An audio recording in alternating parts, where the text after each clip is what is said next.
All right, so it is my pleasure to be on stage here with two amazing founders that as has been mentioned, I've been had the pleasure of being GMIC Innovator Fund, being a part of their companies as investor. We've been really impressed with both of these founders, both in their global vision, also in their ability to execute, right? One without the other is somewhat meaningless, so we've really been impressed with both of these founders in both those ways. So today we're going to talk about how they are building a startup with a global vision, building a global startup from the beginning, and what that looks like and how that might be a little bit different than just building a startup that's just targeting your local market. So both of these founders from the beginning knew they were going to build a global company, and we're going to talk about what that looks like. So why don't we just allow you to give a quick introduction of your companies and yourselves, and then we'll go from there. Why don't we start here with Vishal? Thanks, Barrett. Hi everybody, my name is Vishal Gondal and I'm the founder and CEO of GOQii. GOQii is a company which I started in 2014 focusing on gamification of health. However, before this I used to run India's biggest gaming company, which we finally ended up selling to Disney. What I learned was that my knowledge of gaming has a lot of applications in two very interesting segments, which is insurance and healthcare, because people are not focusing on getting healthier. So the goal of GoQii was to motivate people to be healthy. We have our own fitness wearable, but this wearable is combined with an entire health service. We have fitness coaches, experts, doctors on our platform who help you become healthy. However, the big data generated from our platform is used by the insurance company to reduce your insurance premium. So think about it that the more healthy you become, the lesser becomes your insurance cost. We also introduced our own tokens on the system, wherein the healthy behavior gives you our GoQii cash, and this cash can be used to buy all kinds of health services and products. So in short, we believe that health equals wealth, and we believe this is a global phenomenon, and we are very, very proud and excited to have GWC as one of our early investors, and we are looking to get this platform into China, Japan, US and other markets. Great, great. All right, Mike? Hi, my name is Mike. I'm the founder and CEO of a Silicon Valley startup called GrubMarket. GrubMarket was founded in 2014, and today it was the largest farm-to-table e-commerce company in U.S. coast of the United States. We specialize in bringing the fresh produce directly from farmers to the restaurants and grocery stores and offices and the individual consumers. We were actually backed by a lot of cross-border venture capital such as GGV, Force and Capital, and of course the GWC Innovator Fund. And we also were backed by Y Combinator and the Battery Ventures.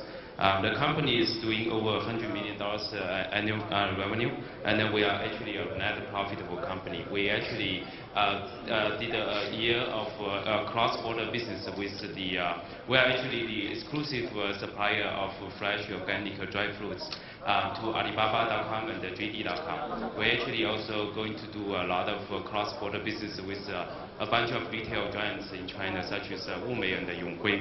The company is currently going to file a registration to SEC by the end of this year, which means we are going to go public 7 to 8 months after we file the registration.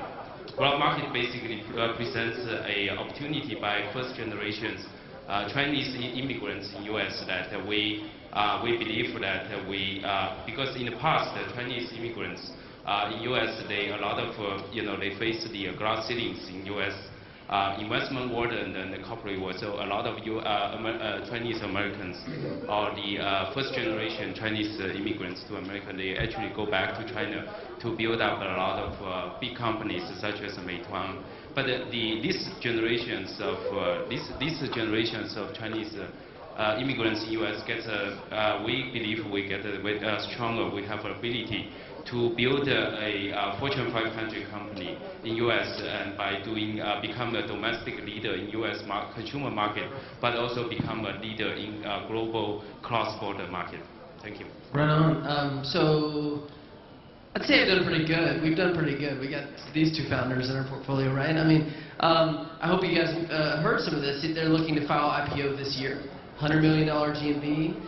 This is the #1 wearable device provider in India, plus building a massive platform with already hundreds of thousands of users on it. Like I said, I'm bragging, but I'm very proud of both of these founders. So let's get to the questions. Both of you, like as I already mentioned, kind of from the beginning decided to build cross-border, international, global, whatever you would call it, startups. When should, if a company believes that they want to go international, when should they start thinking about that? A lot of times there's some general consensus that, okay, early stage, you should just focus on the product market fit.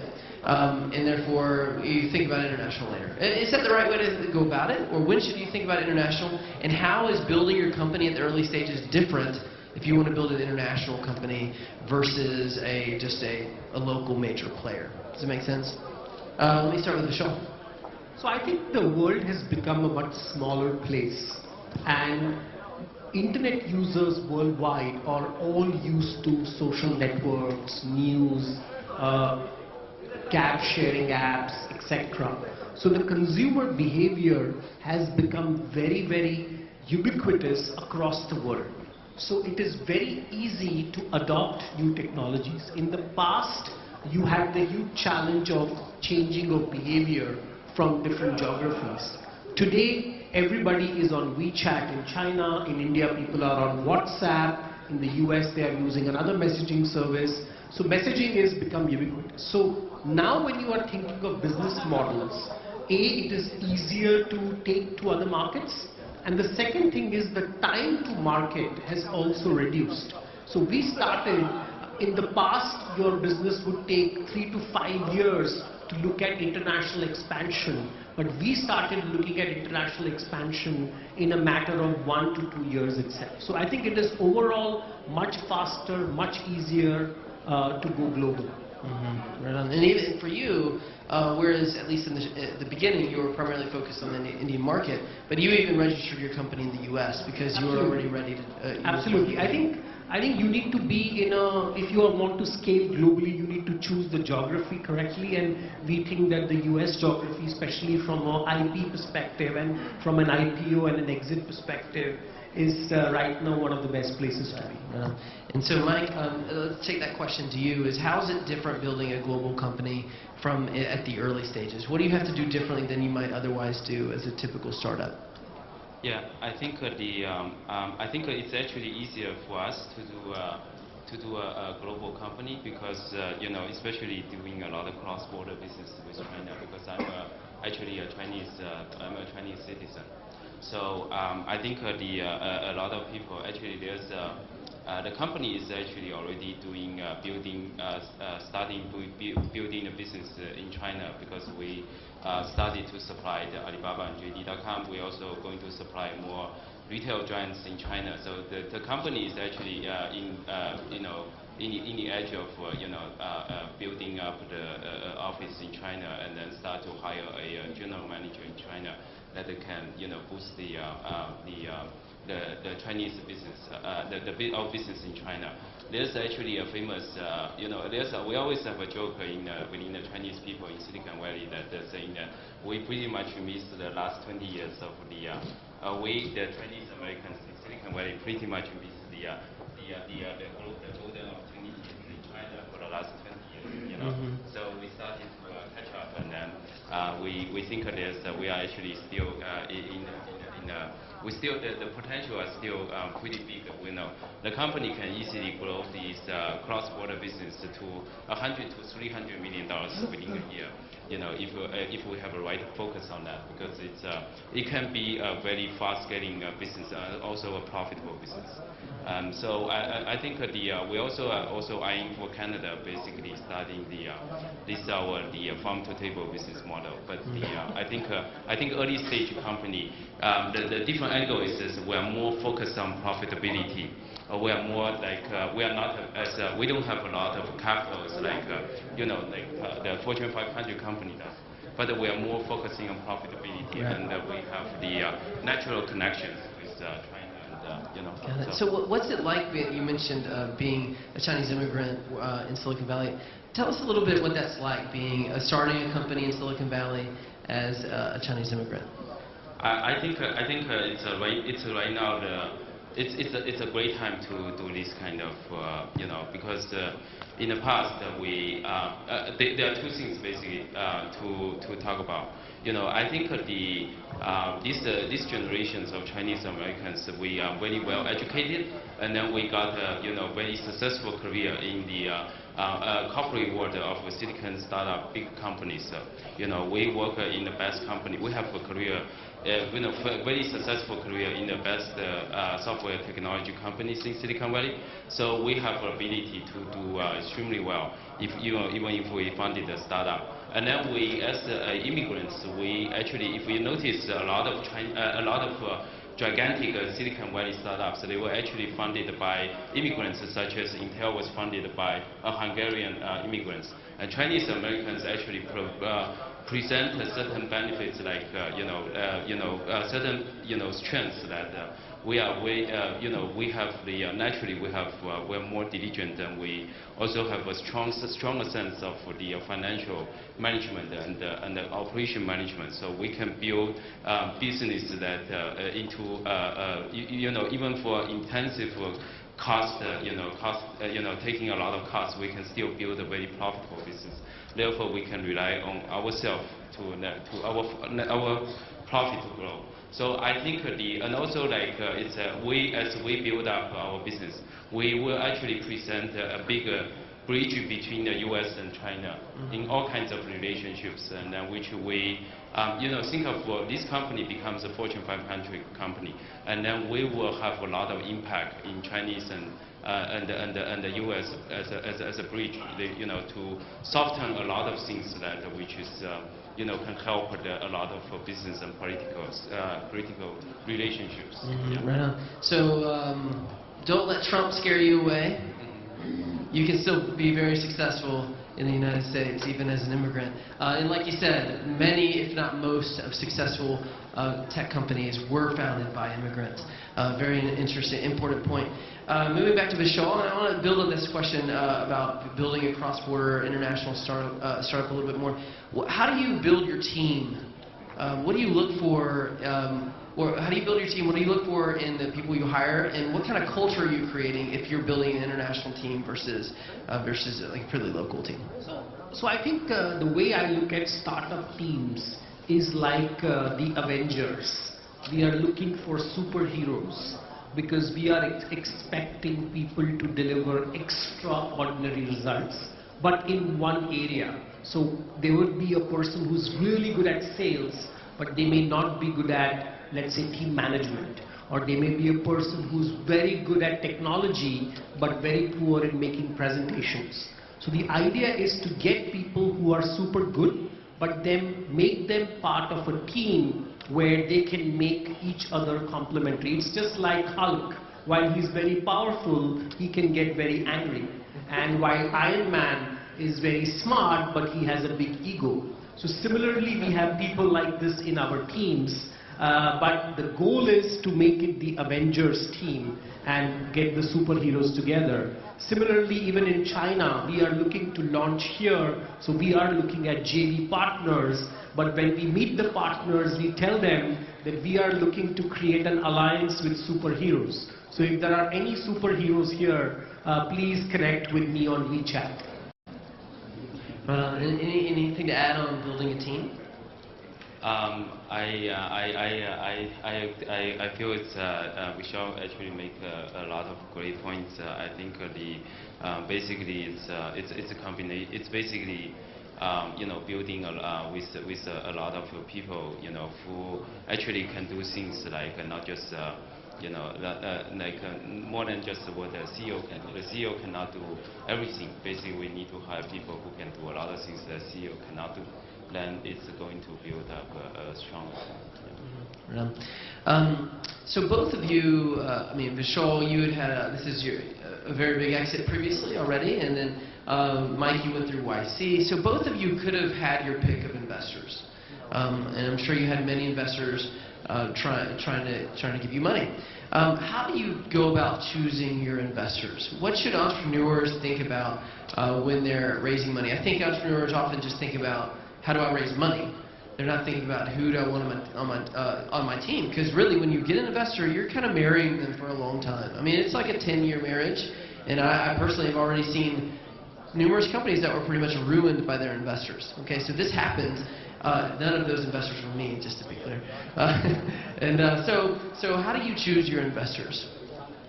So I think one very important thing in early stage investment is that you are not taking money from a fund, but you are taking money from individuals. And I want to at least look at that, are these people who have been entrepreneurs themselves? Have they run companies themselves? Because the last thing you want is your investors who have just been MBAs and investment bankers, at least in the early stages, and not run companies. Because the pain of the early stage is very different. Later stage is much different. So I wanted to make sure that our investors were also entrepreneurs. The second thing which is also very important for us is strategic value. Money is available everywhere, but what is most important is money which is smart money, not dumb money. I mean, GWC has been our smartest investor because they can bring us in front of everybody in China. So the money from GWC was much more valuable. We also, for example, one of our early investors was Amit Singhal. He is the man who created the Google search algorithm. So clearly, and he then joined our board of directors. So it really helps somebody who has already done machine learning at a very different level to become the mentor of our team. So when we are looking at investors, we are looking at, can they mentor the team? Can they be a business partner? And by the way, can they bring money? So money is the third criteria. And that really helped us in choosing the right investors. Great, that's good feedback. I'm glad I mentioned among Amit Singhal. Okay, so how about you, Mike? I think Vishal makes two great points. But I will interpret with a little bit, by a little bit slightly different. But essentially, they are saying my first point is like we need to find. Investors need to have good synergy and chemistry with the founder. So, which basically, I think the entrepreneur background, investors tend to have a better and stronger synergy with, with the founders. I do want to warn the startups, especially the first-time entrepreneurs, that you could get there's a certain fair amount of risk. You could get investors who could potentially become conflicting with you in certain part of the company business, in a certain stage of the company growth, and then that kind of internal conflict could cost the company to hold up the company for a while. So I do want to caution that. And then the second basically is my interpretation, my words is that the investor should not just ideally, not just we are not looking just for financial investor, but we also for investor who can bring the strategic value. GWC is absolutely a strategic investor besides a financial investor. So we appreciate that. And especially for GrubMarket, basically, we're also very the cross-border. The investors who can bring a lot of value to our cross-border business, that's also kind of a strategic investors. On the other hand, I do want to warn give a caution to entrepreneurs, especially first-time entrepreneurs, that even though investors can bring a lot of values, including the money and venture and then strategic value to you, you still need to most of the time you still need to rely on yourself. To bring the company, you are the best thing that the company can rely on. You have to march on, even though, you got a very, little help from the investors after investment. You have to do it by yourself and to get to that. Yeah. That's true. That's true. Yeah, I want to jump on that as well. I think it's very important about choosing your investors as entrepreneurs. Like I've really seen a lot of this go wrong quite a few times already in just the past 5 years of investing or so. And also think about the strategic value. So, but don't only think about what you need today. Think about what you might need in 2 to 3 years. So, for example, I mean, neither one of these companies, when we invested, I think this is true, really had a lot of international business yet. But they were obviously ramping up and thinking about it, and they brought us on as an investor because they wanted to kind of be prepared for the next step, and they wanted us to help them to raise capital in China or wherever, or whatever the objective was. But it isn't just about thinking about what you need today. It's also thinking about what you need at the next step. Early stages, obviously, you need a lot of help with the product, maybe with your local market, helping you achieve product market fit. But the next stage is going to be different, and you should already start thinking about that if you really want to commit to that success. Okay, so let's talk a little bit about China. Since both of you have a keen interest on China, are expanding your business here in some capacities. I mean, let's just be real here. Relatively few international companies, at least notable ones, have had great success in China. Okay, I mean, you can name. There's definitely some companies that have been successful, but it's no doubt very challenging for international startups. Why are you so serious about China? Why have you committed to this market, even though it's more challenging than probably many other markets that you could possibly expand to? First of all, India has got amazing success in China. Let me just ask people here, how many of you have seen Bollywood movies, and especially Amir Khan over here, like Dangal and... Okay, yeah, I can see that. That's awesome. So already, Bollywood movies are among the most successful movies in China. In fact, one of the movies made more money in China than in India. So clearly, I think culturally, India and China has a lot of similarities because we come from a very strong cultural background. The second thing is that the population between India and China, we together have almost 2.8 billion people.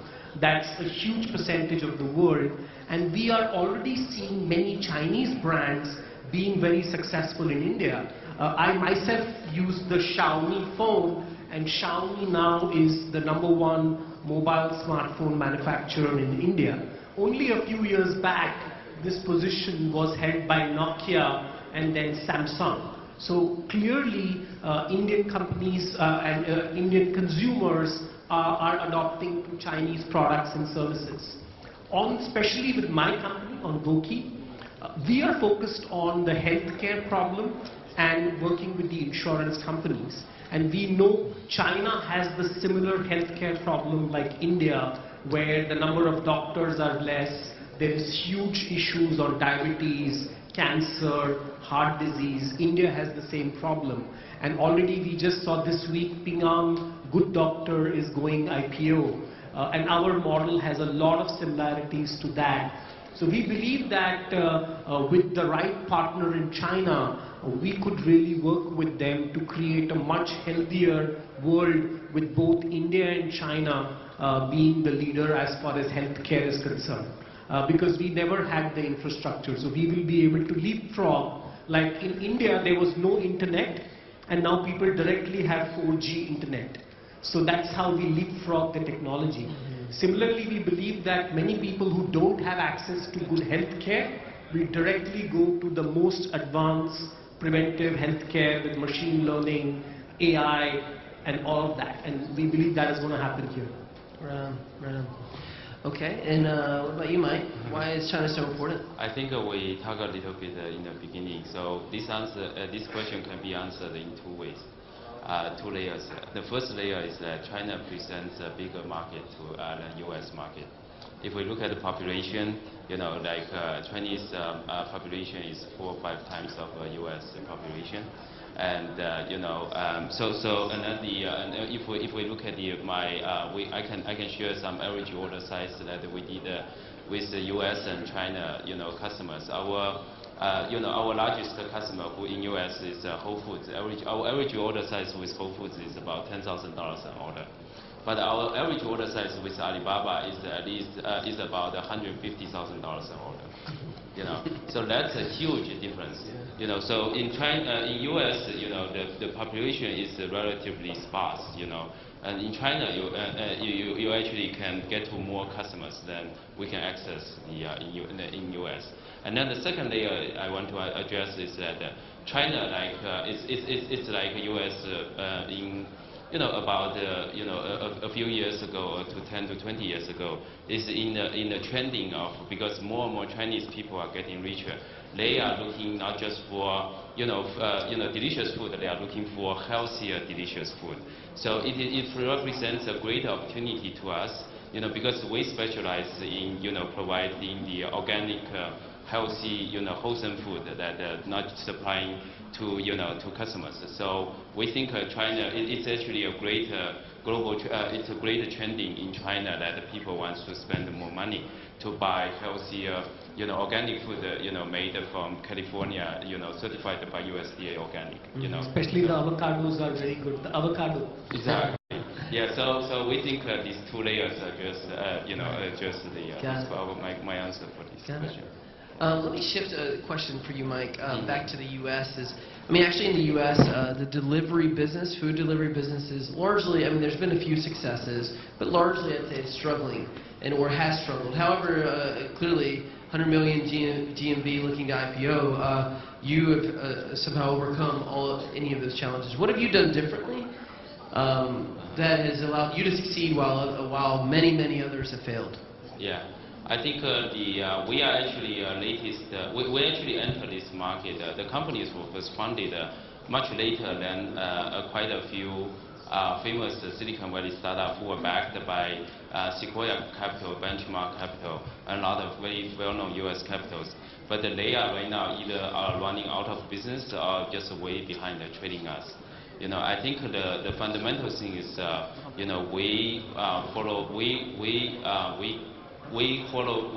this basically a few factors. Number one is that we follow the nature of doing the food business in U.S. A lot of companies like us who has a lot of technology background, we like to do consumers, but when we went in deeper into this business, we found that the B2B business actually is a great, just like early stage Alibaba, they do both B2B and B2C. So we do both B2B and B2C, so which actually help us to scale in the largest, in the fastest speed. And then the secondary is that, as a Chinese founder, we actually had a more like had a better, it's actually, as a Chinese immigrants, we work very hard, and then we have a lot of talents to manage a very operation-intensive business into, by saving a lot of cost and then make the operation very strong, efficient. And then therefore we are able to make the business very profitable. And as long as we are profitable, then we are out of VC's hands. Then that means, we can grow in the best way we can grow this business. Right. I knew Mike was different one time when he had just raised around, I think, from GGV, and I went to go meet him. So he had money, but I went to go meet him, and I went into his office, and I think it was just like one of these cheap Walmart tables, like the cheapest table desk you could buy. And there was, I think if I remember, there was like a small cot over in the corner that had blankets on it. Clearly he had been sleeping there recently. And I was like, this guy is positioned for success. He's got plenty of money in the bank, but he's still going to cut costs on his own personal desk. And he's also putting in ridiculous amounts of hours to be successful. So yeah, I walked out of that meeting feeling great. He didn't even have to say anything. That was enough. So let me turn to Vishal. Let's talk about your business just a little bit. You mentioned a minute ago that it's quite similar to Ping An Good Doctor, which I believe many people here are familiar with. How is it similar to what you're building, similar to Ping An Good Doctor? So basically what's happening is insurance companies are desperate to find out ways to make their customers healthier, because more and more people are becoming sicker and the cost of healthcare is going up. So there is a massive disruption expected in the insurance world worldwide, because insurance companies did not have the data. They were waiting for the claim to happen or you to get sick to go to the insurance company. So worldwide, because of big data, wearables, and consumer behavior, there is a huge opportunity for big data to be generated and worked with insurance companies. So we did a joint venture with Swiss Re, which is the world's largest reinsurance company. They looked at the data from our platform and are able to now dynamically risk the consumer. So we already know if somebody is eating the food from GrubMarket, they are more healthier, so they should not pay the same premium as somebody who's eating from McDonald's. But today, the insurance company cannot differentiate this. So that was the first problem. The second problem which we are solving for the healthcare business model is engagement. Most people already know that they should not be eating fried food or smoking or drinking excessively, but people do that. So the problem is not that there is not information. The problem is that people don't have the motivation. And my background in gaming actually is helping that. So we are actually making you get points to become healthier. And these points can be used to then buy various things. So just like what Pokemon Go did for making you walk everywhere, we are making the whole healthcare into a game. And that is what is exciting, not only in China. In India, we just got the approval from the regulator to launch the platform. And the regulators are also very, very keen for data. In India, our government has announced the biggest health insurance plan in the world called Modi Care. For 500 million people are going to be covered in that. But there is not enough hospitals or doctors. So all the future of healthcare is going to rely on prevention, and we are building that platform. And I think Ping An is great because for them, they were already the insurance company, so it was easier for them to go down. We are actually a marketplace, so we partner with multiple companies on insurance, on banking, on healthcare, and we have built a marketplace model for this. And we are hoping that we will be getting a huge percentage of the $1 trillion preventive healthcare market which people are talking about. So we just want a few percentage from there, that's it. I want more than a few percentage points. Just kidding. All right, well that, unfortunately, is all the time we have today. I hope you've learned a lot from these amazing founders sitting here. They'll be here and be at the after party tonight, so hopefully you'll have more time to talk to them later and ask more questions. But thank you to Vishal and Mike, and thank you for letting us be part of your story.